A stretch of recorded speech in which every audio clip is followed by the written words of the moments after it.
Nós vamos falar hoje da guerra entre Israel e Hamas, mas essa não é a questão. A questão é assim, quem é, o que é que motiva uma guerra? O que é que leva as pessoas de repente a entrar em guerra? Quem ganha com a guerra? Afinal, tem alguém que ganha? E se tem alguém que ganha, é algum dos lados que está em guerra ou tem alguém por trás ganhando com a guerra? Essas são as questões que nós pretendemos esclarecer hoje no Papo Dinâmico, que já está no ar.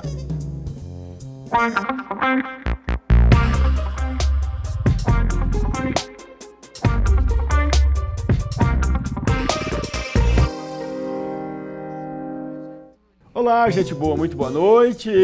Estamos iniciando o Papo Dinâmico na PUC TV Goiás. Também estamos nas redes sociais, no YouTube, no canal do programa Papo Dinâmico, no canal da PUC TV Goiás e lá no X, no antigo Twitter, no Instagram, no Facebook, sempre lá no perfil do programa Papo Dinâmico. Hoje nós vamos falar da guerra entre Israel e Hamas, que está ocorrendo lá faixa de Gaza e região de Israel, do território do Estado de Israel, está ocorrendo lá e nós queremos entender essa guerra, entender por quê, o motivo dessa guerra, qual a justificativa dela, quem é que tem, digamos, interesse, qual o interesse nesta guerra, e nós vamos tratar deste assunto aqui com o nosso parceiro, que já veio aqui outras vezes falar, inclusive de outra guerra, que foi da Ucrânia, da Rússia com a Ucrânia e vice-versa, e hoje vem aqui falar dessa guerra estranha que está ocorrendo entre Hamas e Israel. Nosso especialista, analista de geopolítica, especialista em política internacional, que também é historiador, nosso convidado aqui, Norberto Salomão. Obrigado pela presença, Norberto, seja bem-vindo. Ô Daniel, obrigado, me sinto realmente bem-vindo, é um prazer estar aqui. Só tô ficando assim, meio marcado, porque quando eu apareço alguma guerra estourou. Mas não é por minha causa não, eu venho aqui para tentar esclarecer alguma coisa e vamos ver se eu consigo. E antes de qualquer coisa, até de entrar, a gente lamentar profundamente, e se solidarizar com tantos civis, com tantas pessoas mortas, tanto no lado de Israel quanto do lado de palestinos que estão na faixa de Gaza. Realmente é um evento profundamente triste e lamentável, Então acho que a primeira coisa é a gente lamentar isso.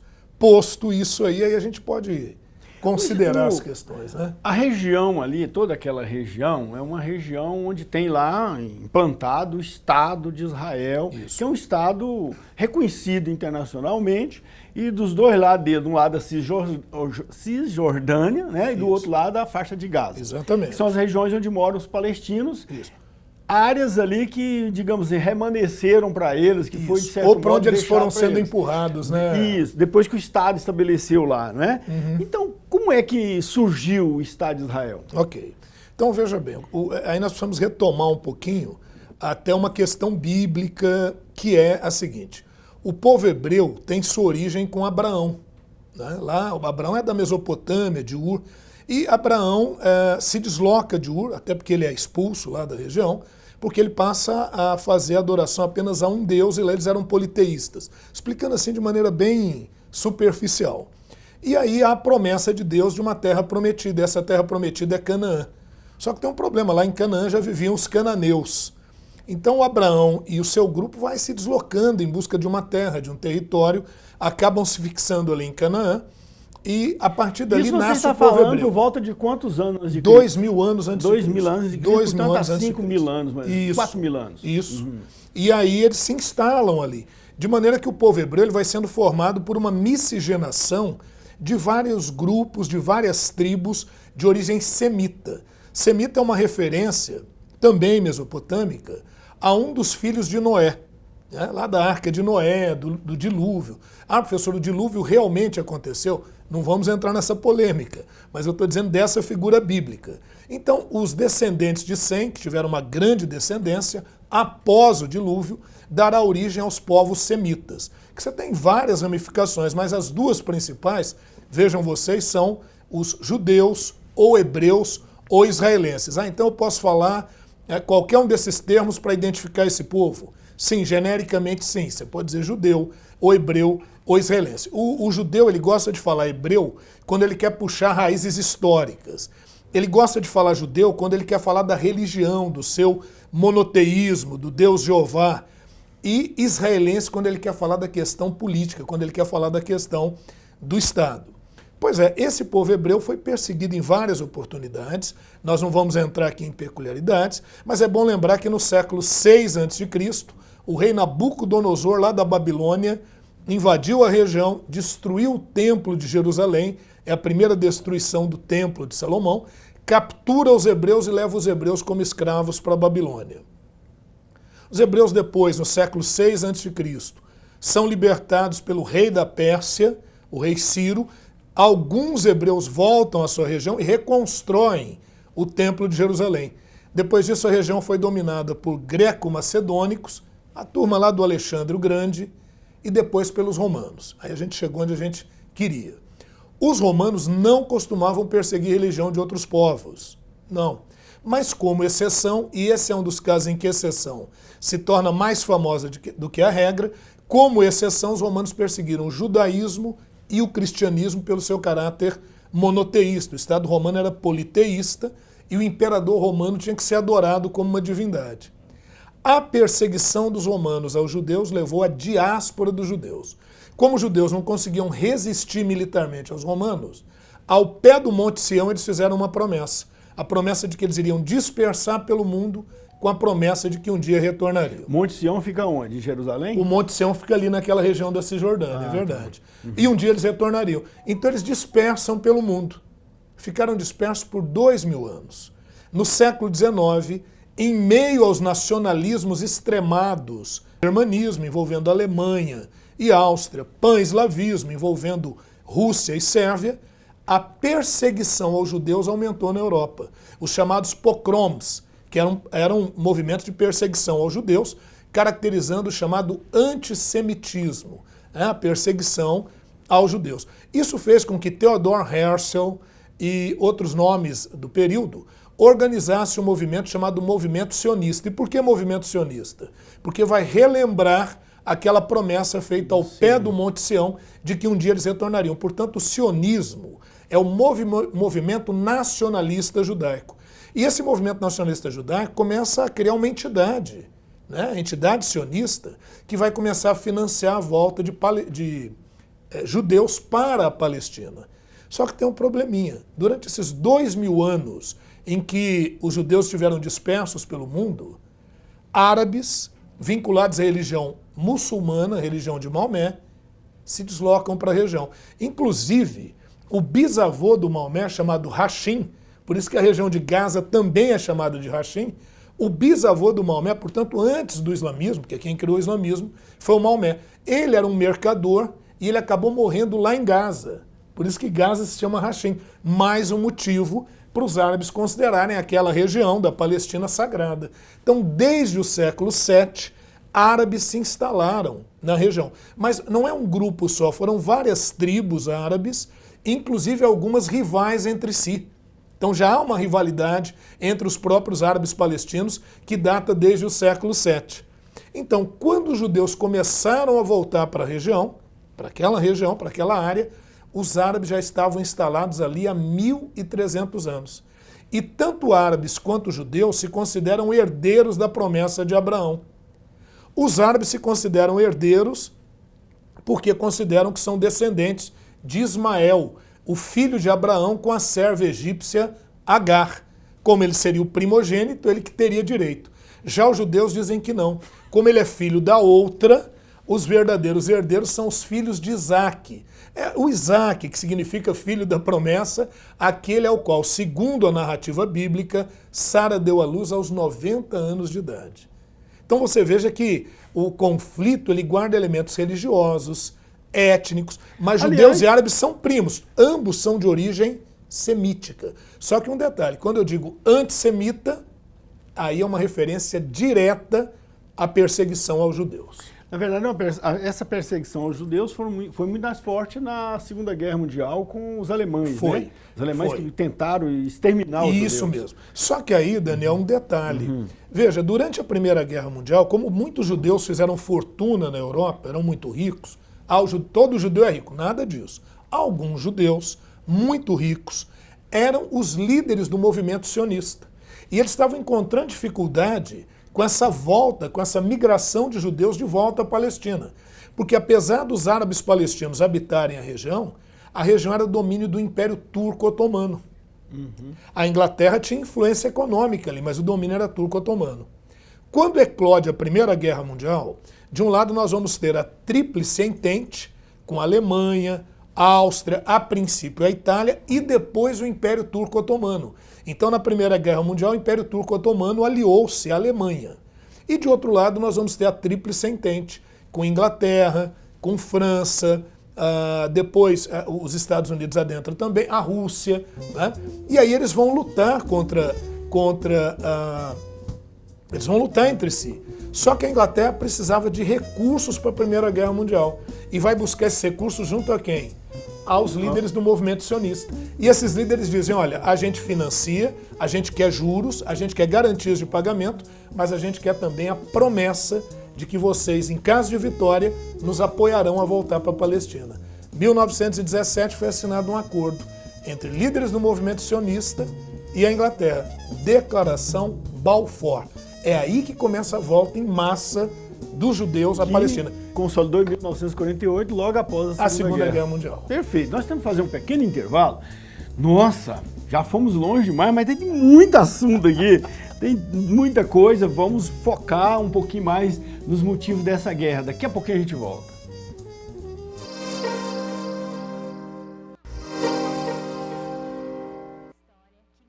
De volta com o Papo Dinâmico na PUC TV Goiás. Hoje nós estamos falando da guerra entre Israel e Hamas na região ali de Israel, do território do Estado de Israel e da região de Gaza, né? Essa guerra que está assustando o mundo todo, inclusive com receio de que isso possa estender para outras regiões. Há risco dessa guerra lá se estender para outras regiões? Há um risco, apesar das grandes potências estarem tomando muito cuidado para que isso não aconteça, porque isso representaria uma crise muito profunda. Vamos lembrar que há 50 anos, em 1973, nós tivemos a Quarta Guerra Árabe-Israelense. Quarta Guerra Árabe-Israelense porque, como você bem disse aí, após a Segunda Guerra Mundial, tendo em vista o Holocausto, houve uma comoção mundial para resolver a questão ali naquela região. E a Inglaterra, que era a mandatária daquela área após a Primeira Guerra, já não aguentava mais e entregou a questão nas mãos da ONU. Inclusive em uma sessão presidida pelo brasileiro Oswaldo Aranha. Por isso que tem, inclusive, uma avenida lá em Israel, em Tel Aviv, com o nome de Avenida Oswaldo Aranha. Porque ele que presidiu, inclusive envidou esforços para que se votasse pela criação do Estado de Israel. Mas a ONU propôs a criação de 2 estados em 47. Só que olha a proposta da ONU. Como os judeus já vinham chegando há algum tempo, eles foram ocupando áreas e tinham recursos para isso e comprando, inclusive, terras a preço muito baixo, ou de palestinos, ou de árabes que estavam em outra região, e eles vão ocupando a região. De maneira que, em 1947, os judeus já tinham ocupado, veja bem, 56% do território. E os palestinos estavam nos outros 44%, 43%. Então a proposta da ONU foi a seguinte, olha, vamos criar 2 estados. O Estado de Israel, onde eles já ocuparam, e onde estão os palestinos, o Estado palestino. Bom, primeiro, os palestinos não tinham essa perspectiva de criar um Estado unificado, porque estavam divididos em tribos e muitas, inclusive, rivais entre si.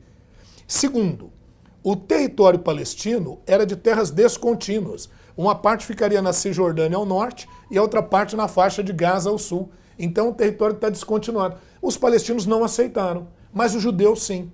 E aí, por pressões internacionais, a ONU reconhece o Estado de Israel. Foi a ONU reconhecer o Estado de Israel em 14 de maio de 1948, para que horas depois, não são dias não, horas depois os países vizinhos, temendo que Israel avançasse também para os seus territórios e que o mundo ocidental reconhecesse, então veja que os países árabes consideraram a criação do Estado de Israel uma interferência do Ocidente, destacadamente dos Estados Unidos, eles se lançam numa guerra contra Israel. Vão ser 4 ao todo. Em 48, a Primeira Guerra Árabe-Israelense, os árabes perderam. Em 56, a Segunda Guerra Árabe-Israelense, os árabes perderam. Em 67, aí destaque para essa guerra de 67, que é a Guerra dos 6 Dias, em que Israel expandiu o seu território, dominando Península do Sinai, que era do Egito, faixa de Gaza, Cisjordânia e colinas de Golã da Síria, que mantém o domínio até hoje, porque as colinas de Golã é um manancial de água potável que abastece Israel. Aliás, o recurso mineral lá em Israel, precioso, se alguém for fazer prova disso, o recurso mineral importante em Israel não é o petróleo. Veja, tudo em volta tem petróleo. Israel não é um lugar muito legal para o petróleo. O recurso precioso ali é a água, né? E aí vem a Guerra de 73, que eu citava, que é a Guerra do Yom Kippur, quarta Guerra Árabe-Israelense. Os árabes perderam de novo, e aí os árabes pensaram o seguinte, Daniel, e todos que nos acompanham, já que a gente não consegue derrotar Israel de fora para dentro, vamos tentar derrotar Israel de dentro para fora.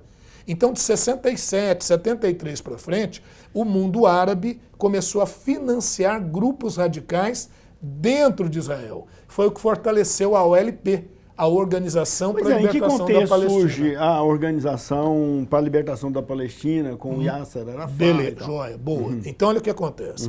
Para surgir o OLP, é a formação de vários grupos que havia entre os palestinos. Muitos, inclusive, que se chocavam, porque a se autoridade opunham. palestina, ela pretendia atuar de uma forma mais democrática, diplomática e não bélica. Vou até fazer essa evolução, como você me pediu aí.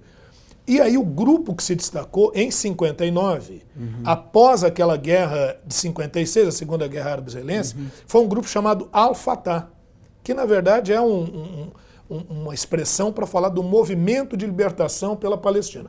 E o Al-Fatah ganhou o comando disso, e quando o Al-Fatah surge, ele surge como um movimento guerrilheiro. Ao contrário do Hamas, que inicialmente era... Não, o Hamas também vai surgir como movimento guerrilheiro, mas lá em 87. Né? Aqui nós estamos em 59. E o Fatah ganhou tanta força que ele vai conseguir unir as principais lideranças palestinas, mesmo com as rivalidades, e aí forma-se em 1964, a OLP, Organização para a Libertação da Palestina, e cujo grande nome foi Yasser Arafat, ainda dentro da linha guerrilheira, do terrorismo e tal. Só que o terrorismo ele tem um problema. O terrorismo é arma usada porque não tem como lutar frontalmente com o exército convencional. Só que as táticas do terrorismo se baseiam em sequestros, assaltos a bancos e, o que é pior, atentados contra civis. Inocentes morrem para gerar o terror no inimigo.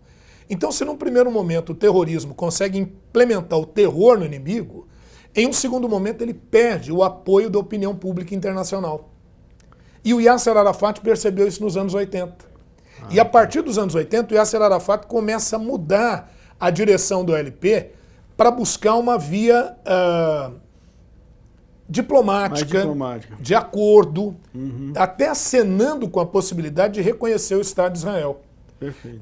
Porque o Arafat ele é muito inteligente. Isso se dá porque em 1979 nós tivemos o Tratado de Camp David. Foi o primeiro tratado entre um país árabe e Israel. Foi um tratado entre Egito, do Anwar al-Sadat, com Israel à época. E mediado pelos Estados Unidos, né? Por Israel, o primeiro-ministro Menachem Begin.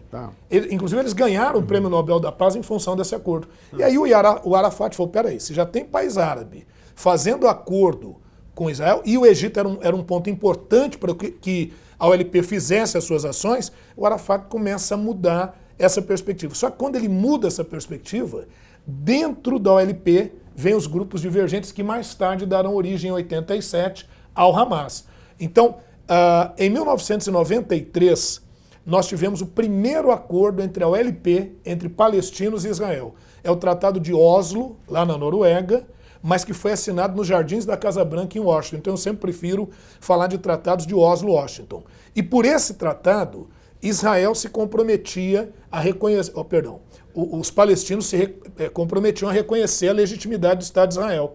Israel reconhecia a Autoridade Nacional Palestina, que seria o Estado embrionário palestino, inclusive se comprometendo em liberar a faixa de Gaza e a Cisjordânia, onde tinham assentamento judeus. Então eles iriam retirar para que ali se formasse o Estado palestino. O acordo é feito em 93, é a base do acordo.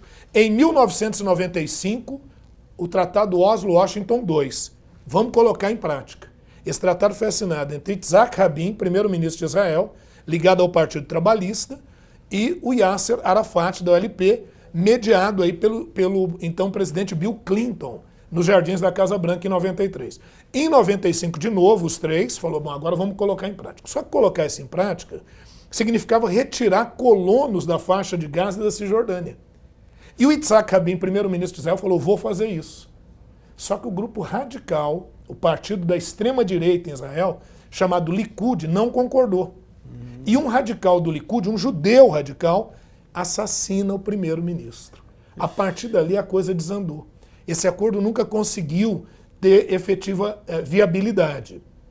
Mas as pressões internacionais eram grandes. Então, em 2005, o governo de Israel, do Ariel Sharon, à época, em 2005 ele fala, já sei, vamos retirar todo mundo da faixa de Gaza, porque ele iria concentrar esforços vai tirar todo da mundo, Cisjordânia. Judeus. Vamos tirar os judeus da faixa de Gaza. Isso. E ele realmente retira. Só que ele retira os judeus da faixa de Gaza e simplesmente isola a faixa de Gaza. E é ali que o Hamas ganha força. Dentro desse isolamento, dentro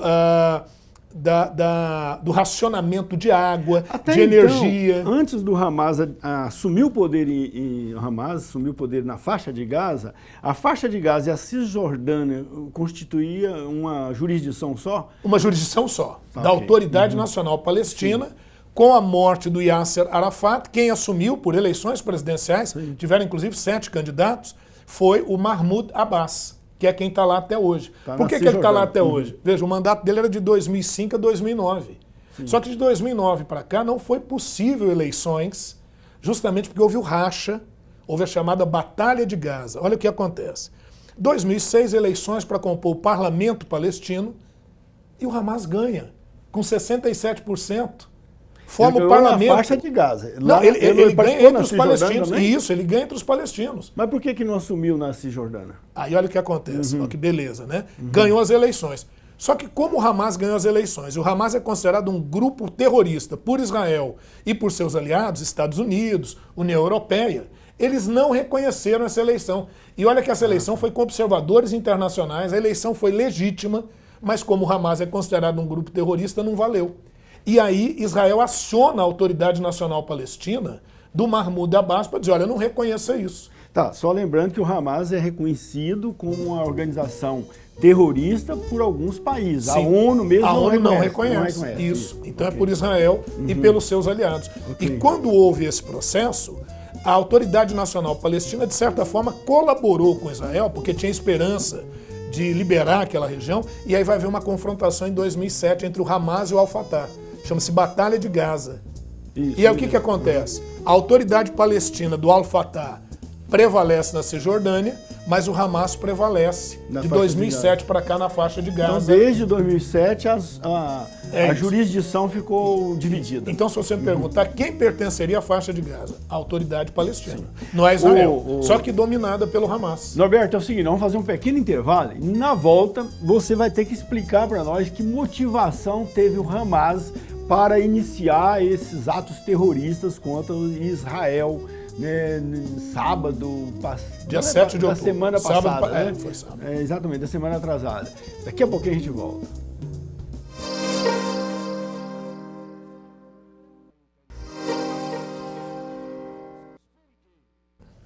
Olá, gente boa, de volta com o Papo Dinâmico, falando sobre a guerra entre Israel e Hamas e vice-versa. Nós estamos falando desse tema aqui com o professor, historiador e analista de geopolítica, além de especialista em política internacional, o Norberto Salomão, que é conhecido aí pelas emissoras e outros veículos de comunicação, redes sociais e tal. E nós estamos falando disso aqui. Bom, pelo que você falou nos blocos anteriores, os atos que foram praticados naquele sábado 7, né, de outubro de 2023, lá em Israel, mísseis cruzando, né, a fronteira de Gaza e acertando as pessoas civis, e pessoas correndo para todo lado e de forma inesperada, aquilo ali pelo que você definiu, são atos terroristas propriamente dito. Sem dúvida. Né? atos terroristas. Então, os líderes, não sei se foi todo o Hamas, mas os líderes lá, quem comanda o Hamas, praticaram efetivamente contra o povo de Israel atos terroristas, inclusive contra brasileiros que estavam lá também se divertindo numa festa e tal. Então, realmente, Israel foi vítima de atos terroristas de pessoas ligadas ao Hamas, certo? Certo. Agora, por que eles fizeram isso, Norberto? Por quê? Que motivação, que razão? Fizeram isso por alguma loucura? Porque é óbvio que Israel ia reagir de forma violenta. Perfeito. Olha o que acontece. Israel tem lançado mísseis sobre a faixa de Gaza continuamente. Desde o dia 7. Não, antes disso. Antes disso? Em 2001 lançou, em 2003 lançou, em 2010, em 2014, em 2018, em 2021. E aí o Hamas lançava um mísselzinho lá, provocava, porque a jogada é essa, você se colocar como vítima. Tá, mas o pessoal lá da faixa de Gaza, o Hamas, não seriam vítimas? Por um lado, sim, mas não basta você ser vítima, você tem que transparecer isso. Então você provoca a grande potência, você lança um míssil, Israel lança 1000. Mas dessa vez eles lançaram dezenas. Aí olha de o que mísseis. acontece. O que aconteceu? Lá em Israel estava em um processo de crise. O governo atual do Benjamin Netanyahu, que já ele é acusado de corrupção, ele perdeu eleições passadas, conseguiu voltar agora com o apoio da extrema-direita, que é essa ala mais radical que propõe a destruição do Hamas, a ocupação mais efetiva da Cisjordânia. A propósito, deixa eu te interromper. Fica à vontade. É verdade que o Benjamin Netanyahu, ele ajudou os líderes do Hamas ganhar da autoridade palestina? Parece que no início ele apoiou, Pois é. porque era um bom negócio para ele. Isso, veja, isso é o que falam, porque o que acontece? Certo. Que ele teria estimulado justamente para rachar a autoridade palestina. É bem provável, eu não consigo afirmar Dividir isso. para governar. Isso, foi mais ou mas eu menos não a tese. consigo te falar isso assertivamente. Né? Mas sim, a grande É uma possibilidade leitura, uma disso. narrativa, mas Sim, falta dados. Isso, então assim, mas o que acontece? À medida que ele ganhou, e a extrema-direita no mundo, ela tem feito, em vários lugares, não só em Israel, ela tem feito a seguinte questão: o judiciário não funciona, o legislativo não funciona e nós somos os salvadores da pátria. Então o judiciário interfere muito, vamos controlar o judiciário. E ele resolveu fazer uma lei de reforma judiciária, que está ainda, já passou por 3 votações. Foi motivo de muita agitação. Pela lá. qual limita, seria mais ou menos como limitar o poder do Supremo Tribunal Federal aqui no Brasil. E aí muita gente apoiaria, mesmo sem saber nem o que é o Supremo Tribunal Federal. Perfeito. A verdade é que isso gerou um descontentamento geral na população. E essa lei tem sido aprovada porque a maioria no parlamento, no Knesset, que é o parlamento israelense, a maioria é da direita e da extrema-direita nesse momento. Só que isso não está em sintonia com o povo. Mais de 500 mil pessoas israelenses foram às ruas protestar contra o Benjamin Netanyahu. Mas agora nós vamos para o ponto interessante. Reservistas de Israel falaram: se essa lei judiciária passar, se a gente for convocado para uma guerra, a gente não vai. Pilotos da Força Aérea Israelense também se colocaram contra essa medida. Opa, quando o Hamas viu esse racha dentro da política israelense, falou: cara, é a hora da gente lançar com tudo. Eu entendo que o Hamas fez esses lançamentos, que é ato terrorista, que é ato violento. Essa divisão interna, essa fragilidade interna. Para fragilizar ainda mais o governo do Benjamin Netanyahu, Perfeito. Por um lado, e por outro, veja, o Hamas ele é patrocinado, financiado pelo Irã, por exemplo, pela Síria, do Bashar al-Assad. Então ele esperava o seguinte: bom, eu faço isso e eu chamo meus amiguinhos. Então Irã entra, Síria entra, Hezbollah, grupo radical do sul do Líbano, também entra e a gente vai pôr fogo no parquinho. Então a ideia é essa. Fala, mas esse povo não tem medo de morrer? Imagina, medo de morrer eles têm, mas eles estão muito habituados com isso. A guerra, tanto é que você vê que tem gente no norte da faixa de Gaza que civis, que se recusam a sair das suas casas. Então você tem esse complexo de coisas. Então essa base para que o Hamas lançasse os ataques nesse momento. Mas eu gostaria de lembrar e de enfatizar. O Hamas, ele é um grupo terrorista e não tem problema nenhum em falar isso. Ele é um grupo terrorista porque, como ele não tem forças convencionais, eu já expliquei para vocês como é que é a ação. Ele fez tudo isso. Terrorista. Ele atacou inesperadamente, atacou civis, pegou civis como refém. É isso. Né? Agora, por que o Brasil não reconhece o Hamas como um grupo terrorista?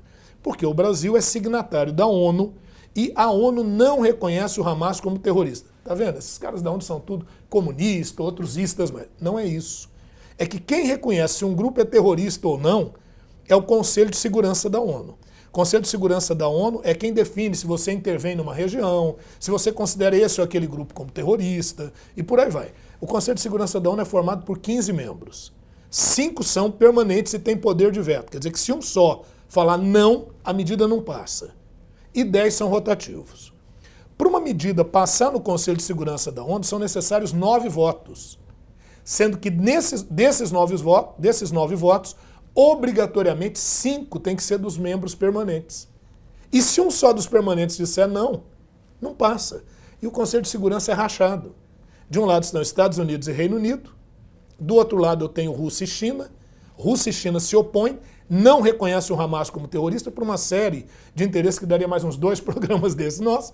E a França, ela flutua de acordo com a sua conveniência entre um lado ou outro. Então, veja, é por isso... por que essa ONU não reconhece? Porque para ela reconhecer é preciso que haja o consenso, como eu disse há pouco, desses votos. Agora, por que os Estados Unidos insistem tanto, né, e o próprio Israel também insiste, de que eles têm que ter, é óbvio que isso é um princípio até do direito natural, ter o direito de autodefesa. Sim, todos isso está inclusive na Carta da ONU. Exatamente, tá direito de autodefesa, eles têm. Mas o fato de ter direito de autodefesa dá-lhes direito de bombardear redutos civis? Que pergunta maravilhosa. É porque aí entra a questão política. Curiosamente entra a questão política, a questão humanitária. Vai para o espaço. Então vamos pensar o seguinte, tem eleições nos Estados Unidos no ano que vem. Os Estados Unidos talvez reúnam o maior número de judeus no mundo, talvez até mais do que em Israel.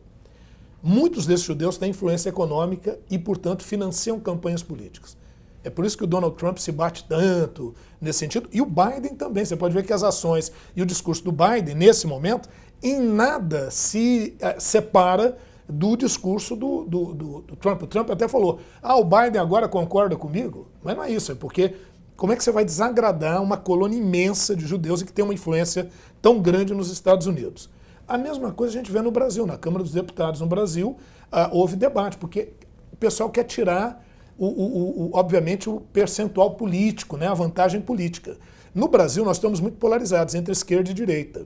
E a esquerda no Brasil sempre foi apoiadora dos árabes.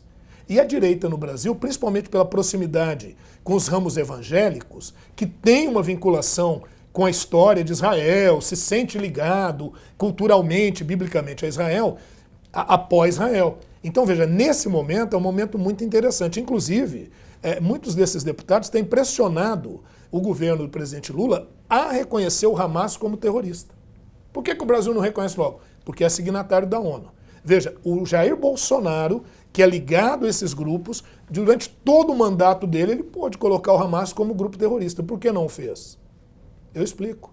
Os árabes são nossos grandes compradores de carne. Os árabes são compradores de vários dos nossos produtos. Para que nós vamos entrar nessa briga? O próprio Brasil tem Por que muito que nós árabe vamos aqui, indispor? né? Então, aliás, tem árabe nos assistindo judeus, também. enfim. Tem os judeus também Tem. nos assistindo. O Brasil é um país miscigenado, Exatamente. misturado. Recebemos todo mundo Agora, aqui. a pergunta é, em política, a gente tem que sempre pensar nessa questão do que é o interessante e o estratégico. Qual a vantagem para o Brasil nesse momento? O Brasil já condenou os atentados do Hamas, né? O Brasil fala de uma saída pacífica e da criação de corredores humanitários. E o Brasil se indispor com qualquer um dos lados não é interessante. Apesar que o embaixador de Israel fez uma dura crítica à manifestação do PT, do Partido dos Trabalhadores, que é o partido do presidente Lula, com relação a como é que eles se manifestaram. A carta do PT condena atos contra civis, sejam eles quais forem, mas não coloca o Hamas como terrorista. E aí ele faz duras críticas, né? Só que é bom lembrar que o governo do Brasil hoje não para você aí ficar ligado, não é o governo do PT. O Lula é do PT, mas, aliás, a coalizão de vários partidos. É bom lembrar que o vice do Lula é o Geraldo Alckmin. Então, mas é um governo de coalizão. A esquerda brasileira, não sei a extrema esquerda, que não é o PT, certamente, mas a extrema esquerda que andou fazendo guerrilha e tal. Mas o PT nunca fez guerrilha, nunca defendeu guerrilha. Hoje, no Brasil, quem defende o uso da arma para fazer política é a extrema-direita. Sim. É isso? E no mundo, né? No mundo também. No mundo. Então, quem inclusive mistura arma e religião e política, né? Isso. Que é a extrema-direita no Brasil. Sim. Então, tem muita gente aí querendo vincular o PT, o governo do Lula, ao Hamas. Mas quem mais parece com o Hamas, é bom que se diga isso e faz justiça, hoje quem mais parece é a extrema-direita, que mistura religião, que é o caso do Hamas, que mistura religião, mistura armas e mistura política, mistura tomada do poder, inclusive por meio de golpe. Agora é bom falar, assim, para ser honesto e tudo, o PT, o Partido dos Trabalhadores, sempre teve ligações muito mais com a OLP, e isso é muito fácil de explicar. Durante a Guerra Fria, o bloco capitalista se aproximou de Israel. E os árabes, precisando de apoio, se aproximaram da União Soviética. Sim. Então acabou sendo natural que, até do ponto de vista ideológico, os partidos de esquerda no mundo fossem muito mais simpáticos ao LP e, infelizmente, desde a época que o LP era guerrilheiro. Então isso acaba gerando esses vínculos e tal, né? Ok. Vamos fazer um pequeno intervalo e já voltamos. Nossa, você vê que são muitos detalhes, né, entrecruzados, muitos meandros, né, que a gente tem que analisar. Daqui a pouquinho a gente volta e vamos aprofundar um pouquinho mais, inclusive, esta participação do Brasil em relação a esse conflito, a esta guerra que está ocorrendo lá em Israel com o Hamas. Daqui a pouquinho.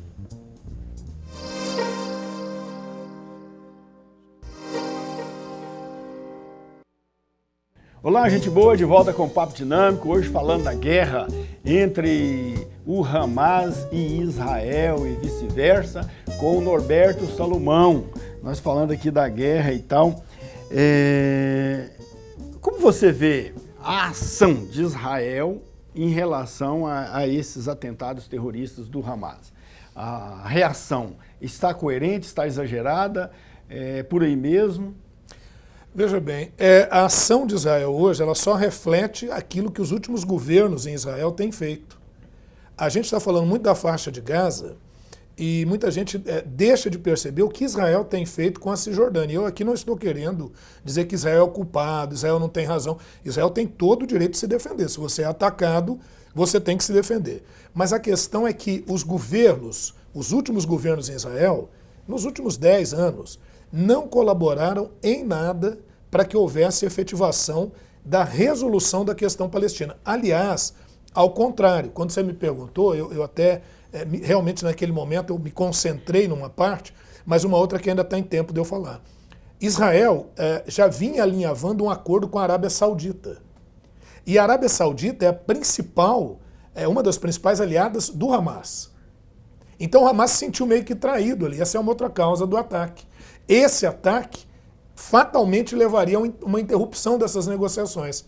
E outra coisa, por meio da intervenção da China, quem diria, a Arábia Saudita e o Irã, que são inimigos, porque a Arábia Saudita é sunita, que é um ramo mais, do ponto de vista religioso, um campo mais brando, enquanto que o Irã é xiita, do ponto de vista religioso, mais conservador. Mas o Hamas parece que é sunita também. É sunita. Por isso uma proximidade, mas o Irã, mesmo sendo xiita, financia. Perfeito. Mas com a intervenção da China, estava havendo lembrando que sunita e xiita tem a ver mais com a posição em relação à religião, ao islamismo, né? Isso. Os xiitas são mais fiéis às regras de Maomé. Isso. E os só consideram o Corão. E os sunitas não. Exatamente. Só que isso acaba indo para o campo político, porque normalmente em países xiitas você tem governos mais teocráticos, né? Enfim. Mas veja, estava vendo até uma aproximação entre Irã e Arábia Saudita.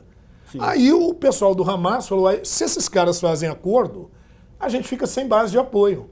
Então esse ataque também vai muito nesse sentido. Mas você falava da fragilidade interna e política que estava tendo lá em Israel, com a reforma judiciária, divisão política. Essa divisão política, de certo modo, levou um certo relaxamento também da inteligência e da defesa, digamos assim, israelita em relação ao Hamas? Isso é o que tem que ser investigado. Isso é o que eles querem entender até agora. Porque o serviço de inteligência israelense é um dos melhores do mundo. E ele está interligado com o serviço de inteligência estadunidense, que tem radar para tudo quanto é lado e tal. Alguma coisa aconteceu. Inclusive, o chefe da inteligência pediu desculpas formais, se não me engano, até demissão ele pediu. né? E muito Houve até envergonhado. conversa de que a Então, investigação sobre a responsabilidade dele vai ficar para depois, Isso. mas ele vai ser investigado. Então, tem que investigar, porque o que é isso que, me desculpe usando a expressão, comeu mosca? O que aconteceu para que houvesse isso, né? Então não dá para a gente saber, mas imagina, quando você tem reservistas falando que não vão lutar se a reforma passar, reforma judiciária, pilotos da Força Aérea falando isso. Então, peraí, só que agora não tem nada disso mais. Agora é Israel contra o Hamas, e eu acho que esse é outro ponto importante. A guerra hoje lá não é entre Israel e os palestinos como um todo. É entre Israel e o Hamas mais especificamente. E aí vem aquela questão, quem é que habita a faixa de Gaza? São só palestinos? Pois é, a gente vê lá que tem 30, não sei se ainda tem, porque o programa é gravado, né? Hoje é domingo, então tomara que já tenham sido libertados lá então? da faixa de Gaza. Mas 30 brasileiros com maior dificuldade de sair de lá, né? E eu acho que aí entra essa questão. Porque para sair de lá, você tem que ir para Rafa, que está mais ao sul de Gaza. Que é próximo ali do e depois, sul, ali pro lado e aí do Egito. ali você está perto, porque o pessoal fala, aí você chega no Egito.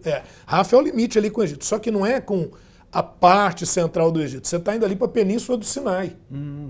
E muitos temem isso, que na verdade esses bombardeios de Israel acabam empurrando mais uma vez os palestinos para a Península do Sinai. A Península do Sinai pertence ao Egito. O Egito não quer ficar com esse abacaxi na mão. E esse é um dos grandes problemas do corredor humanitário. Porque para eu fazer um corredor humanitário, eu tenho que ter a concordância do país que vai servir como ponto de partida. Lembrando que né? o corredor humanitário serviria tanto para tirar pessoas que não têm nada a ver com o conflito, quanto para levar também apoio para as pessoas que estão feridas. Só que eu te pergunto, no meio dessas pessoas que não têm nada a ver com o conflito, podem vir também células terroristas do Hamas, que podem se instalar no Egito. Mas como aconteceu, fugindo da guerra, fugindo da raia, digamos assim? Eu não diria nem fugindo, mas se instalando ali, porque você sabe que o movimento terrorista, principalmente depois que a gente estudou melhor a Al-Qaeda do Osama Bin Laden, ela trabalha com células. Né? Muitas dessas células se deslocaram, inclusive, para o norte da África, para regiões da África em outros momentos. E não seria novidade se fizesse isso agora. O próprio Hezbollah, em parte, é formado por células da própria OLP que se deslocou para o sul do Líbano. Porque aí quando você vai atacar, você não ataca só a célula terrorista, você ataca outro país. Então, sem dúvida, esse é um dos grandes temores de Israel e uma das dificuldades grandes nesse sentido. A outra questão é que os Estados Unidos, que é o principal aliado de Israel, por questões políticas internas, precisa mostrar virilidade na campanha eleitoral, tanto o discurso do Biden quanto o discurso do Trump, se for ele o adversário, e provavelmente será nesse sentido, de pulso firme contra o terrorismo, né? Relembrando o 11 de setembro e por aí vai. Infelizmente, essa via de ação não é das melhores. Ela não é das melhores. Inclusive o Hamas e outros grupos terroristas, como o Estado Islâmico, surgiram justamente por causa dessa opção pela via meramente militar. Veja, se a questão palestina tivesse sido resolvida lá nos anos 90, nos anos 2000, resolvida que eu digo é o seguinte, instala-se a Autoridade Nacional Palestina, o Hamas venceu as eleições lá, foram legítimas, reconheça-se essas eleições, mas veja, toda a ação foi sempre com contundência. Isso só alimenta o ódio, e o ódio alimenta grupos terroristas, grupos radicais, grupo de quem não tem muito a perder. Você acredita que algum dia os palestinos e israelitas vão se abraçar e viver em paz? Lá naquela região, Tem vista que aquela região vem desde Abraão até os dias de hoje em conflito? Lá naquela região eu acho muito difícil e vou te explicar por quê. Porque há interesses internos dos israelenses, há uma disputa violenta entre o Likud. O Likud seria mais ou menos aí a extrema-direita, né, os grupos mais conservadores em Israel, e de outro lado o Partido Trabalhista Israelense. São propostas, PL e então, PT. Entre os próprios israelitas não há possibilidade de conciliação. Você já tem esse problema. Tanto é que o Yitzhak Rabin, primeiro-ministro, foi assassinado em 1995 por um judeu radical, pelo que as investigações à época levantaram, ligado ao Likud, que é esse partido. Então, um israelense... E Jihad e Hamas também não é possível conciliar. Aí veja bem o que acontece. Aí dentro dos palestinos, você tem a confrontação entre o Al-Fatah, que é quem lidera a autoridade palestina, que tem reconhecimento internacional, lá do Mahmoud Abbas. E do outro lado você tem o Hamas e você ainda tem a Jihad Islâmica, que agora ainda tem o veio Hezbollah. à tona. O Hezbollah lá no sul do Líbano tem isso. Mas eu digo, lá dentro da faixa de Gaza, você tem da Jihad Islâmica, que infelizmente teve essa questão do bombardeio a um hospital, mais de 500 pessoas morreram, e que Israel afirma que o relatório de Israel é que esse ataque partiu da própria faixa de Gaza e que os responsáveis são a Jihad Islâmica. A Jihad Islâmica, ela por vezes tem uma aproximação com Hamas e por vezes eles não concordam em vários pontos. Então tem essa divergência. O que Israel afirma é que a Jihad Islâmica vai atacar a própria região de Gaza, não faz sentido, mas que seria um lançamento de míssil mal sucedido e que acabou caindo nesse hospital. Essa é a versão do presidente Biden. Isso, e também do próprio governo de Israel no seu relatório. Só que aí é necessário ainda, porque normalmente o terrorista, quando ele faz um atentado, ele se responsabiliza pelo atentado. Até o momento, a Jihad Islâmica, inclusive, negou que tem a participação nisso. Então, eles têm acusado Israel de ter feito isso. É algo que precisa ser muito bem apurado. Né? Eu acredito, é uma questão de crença, eu acredito em um lançamento mal sucedido. É bem provável. Eu acho, porque, veja, não interessaria nem para Israel fazer um ataque como esse, porque isso geraria repulsa total da comunidade internacional, até dos Estados Unidos, né? E o próprio grupo, ao fazê-lo, obviamente queria atacar Israel e não atacar dentro da própria faixa de Gaza. E os cristãos? O que os cristãos têm a ver com essa região ali? Eu sei, Jerusalém é a terra onde Jesus Cristo pregou e depois foi crucificado e tudo mais. Tem lá uma razão, digamos assim, histórica para os cristãos estarem ali. Isso. Mas também tem interesse político ali naquela região. Também tem interesse político, mas veja, os cristãos, os judeus e os islâmicos, as três matrizes monoteístas, consideram aquele lugar sagrado. Tanto é que, se você vai a Jerusalém, você vai ter o local sagrado dos cristãos, não é só católico não, tá? Sim. Que é a igreja do Santo Sepulcro. A coisa é tão complicada que quem abre e fecha a igreja é um muçulmano, para evitar problema, né? Você tem o que resta do Templo de Salomão, que foi destruído pela segunda vez pelos romanos no ano 70 depois de Cristo. O que resta lá é o Muro das Lamentações. E você tem a Mesquita do Rochedo, a Mesquita do Domo Dourado, que é a Mesquita de Al-Aqsa, também utilizada pelo Hamas como motivação para o seu ataque, porque israelenses têm ido àquela região quase que num ato provocativo aos islâmicos naquela área. Então você veja que envolve todos esses elementos, né? Pois é, infelizmente o nosso tempo acabou, temos que encerrar o nosso Papo Dinâmico de hoje, que foi muito dinâmico. Nossa, como aprendi coisa aqui, e certamente vamos continuar aprendendo aí com tanta notícia que vem dessa região do mundo. Ô Norberto, muito obrigado pela presença. Eu que agradeço mais uma vez pelo prestígio que vocês me dão, agradeço a todos que estão aí, todos e todas que estão nos acompanhando, muito obrigado, né, pela audiência, e eu espero, não somos aqui donos da verdade, mas espero ter conseguido clarear aí alguns pontos. Norberto, tem muita coisa que eu não concordo com o que você falou. Maravilha, vamos ler mais, vamos buscar mais informações, né? Vocês, porque aí quanto mais informação, mais e melhores condições a gente tem de, pelo menos, opinar ou observar o que está acontecendo aí pelo mundo. Perfeito. E se você não concorda, manda sua mensagem aqui para nós lá nas redes sociais. Estamos lá, manda sua mensagem que nós vamos considerar sim a sua opinião. De repente você vem aqui debater com a gente também, tá bom? Um grande abraço para quem nos acompanhou e até a próxima.